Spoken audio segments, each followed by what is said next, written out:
मेरा एक दोस्त है जिसका ज्वेलरी का बिजनेस है। ये बिजनेस उसके दादाजी ने स्टार्ट किया था, उसके बाद उसके पापा ने ये बिजनेस संभाला, जिन्होंने इस बिजनेस को और बढ़ाया और अब ये बिजनेस मेरा दोस्त चलाएगा और उसके बाद नेक्स्ट जनरेशन। पर हर कोई बिजनेस नहीं करता है और हर किसी का बिजनेस जरूरी नहीं कि इतने जनरेशन तक चले। तो क्या कोई और भी रास्ता है जिसे आप न सिर्फ खुद के इनकम पे ध्यान दे सके बल्कि साथ में अपने आने वाले जनरेशन के लिए भी कुछ इनकम छोड़कर जा सकते हैं। आज मैं आपको एलआईसी की एक ऐसी पॉलिसी के बारे में बताने वाला हूं जिससे आप अपने लिए हर साल एक रेगुलर इनकम तो कमा सकते हैं और साथ में अपने बच्चों की लाइफ को भी सिक्योर कर सकते हैं, चाहे आप रहे या ना रहे।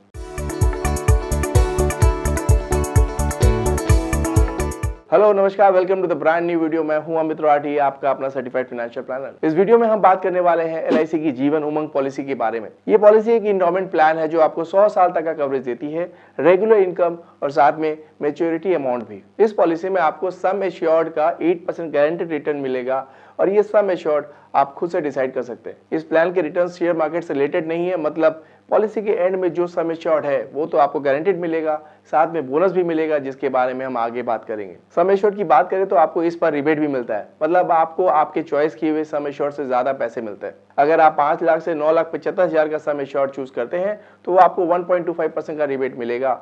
10 लाख से 24,75,000 में आपको 1.75% का रिबेट मिलेगा और 25 लाख के ऊपर 2% का रिबेट मिलता है। अब बात करते हैं प्रीमियम की। इस पॉलिसी में 4 प्रीमियम पेइंग टर्म्स हैं जिसमें से आप कोई भी एक चूज कर सकते हैं, 15 साल, 20 साल, 25 साल और 30 साल। तो अगर आपकी एज 25 साल की है और आपने 15 साल का प्रीमियम पेइंग टर्म चूज किया है, इसका मतलब आपको 40 साल की उम्र तक प्रीमियम भरना पड़ेगा और उसके बाद आपकी पेंशन स्टार्ट हो जाएगी 100 साल की उम्र तक। अगर 100 साल से पहले पॉलिसी होल्डर की डेथ हो जाती है तो सम एश्योर्ड प्लस बोनस उसकी फैमिली को मिल जाएगा। इस पॉलिसी में आप मंथली, क्वार्टरली, हाफ ईयरली और एनुअल प्रीमियम भी भर सकते हैं। अगर आप ईयरली प्रीमियम पे करते हैं तो आपको 2% का रिबेट मिलेगा और अगर आप हाफ ईयरली प्रीमियम पे करते हैं तो आपको 1% का रिबेट मिलेगा। चलिए इस पॉलिसी को समझते हैं एक एग्जांपल के साथ। राहुल जिसकी उम्र 25 साल की है और उन्होंने 12,50,000 का सम एश्योर्ड लेने का प्लान किया है और वो प्रीमियम मंथली पेमेंट देंगे और उनकी प्रीमियम पेइंग टर्म 15 साल की है, तो इस हिसाब से उनका मंथली प्रीमियम लगभग 8,500 के आसपास आएगा और ये मंथली प्रीमियम राहुल को 15 साल तक पे करना है हर महीने। 15 साल जब कंप्लीट हो जाएंगे तो राहुल को regular 1 lakh tax free income मिलता रहेगा 100 साल तक और 100 साल पूरे होने पे राहुल को मैच्योरिटी अमाउंट मिलेगा जो सम एश्योर्ड और बोनस मिलाकर होगा। अब बात करते हैं बोनस की। इस पॉलिसी में आपको 2 टाइप के बोनस मिलेंगे, सिंपल रिवर्सनरी बोनस और फाइनल एडिशनल बोनस। इस पॉलिसी के फीचर्स की बात करें तो ये पॉलिसी होल्डर्स की फैमिली को एक सेफ्टी नेट प्रोवाइड करता है, साथ में एक रेगुलर पेंशन भी देता है जिससे कोई भी अनहोनी या आर्थिक स्थिति बिगड़ने पर आपकी या आपकी फैमिली की बेसिक इनकम बंद ना हो। ये पॉलिसी ज्यादातर लोग अपने बच्चे के रेगुलर इनकम प्लानिंग के लिए लेते हैं ताकि उन्हें फाइनेंशियली कभी तकलीफ ना हो। अब बात करते हैं राइडर्स की, यानी एडिशनल बेनिफिट जो आप इस पॉलिसी में एज एन एड ऑन ले सकते हैं। इस पॉलिसी में कई राइडर्स है जैसे accidental death, disability benefit, accident benefit rider, new term assurance rider and critical illness benefit riders. ये बेनिफिट्स ऑप्शनल है और आपको चूज किए हुए ऑप्शंस के हिसाब से प्रीमियम अमाउंट बढ़ जाएगा। अगर आप अपने बच्चे या अपने स्पाउस के लिए ये पॉलिसी ले रहे हैं तो आप प्रीमियम वेवर बेनिफिट वाले राइडर के लेने के बारे में जरूर सोचें। अब हम बात करते हैं कि अगर आप किसी महीने आप प्रीमियम पे नहीं कर पाए तो क्या होगा। इस केस में पॉलिसी होल्डर्स को ग्रेस पीरियड दिया जाता है।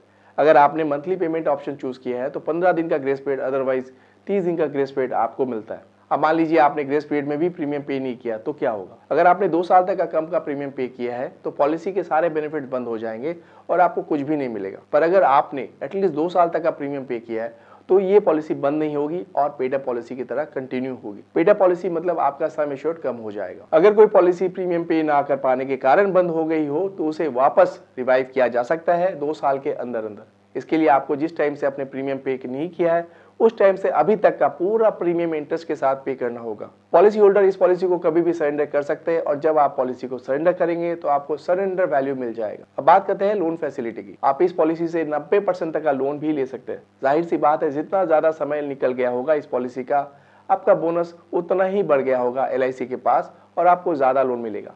लोन का interest rate LIC time to time decide करती है। अब बात करते हैं टैक्स बेनिफिट्स की। आप जो भी प्रीमियम पे करते हैं उसका 80C के अंदर डिडक्शन ले सकते हैं।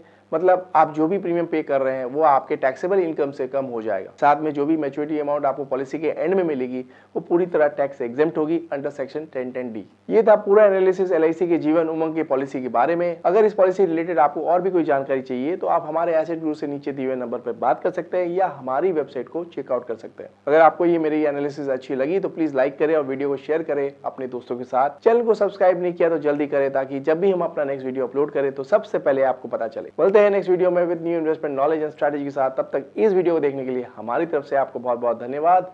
और हाँ, इन्वेस्ट करें, खुश रहें।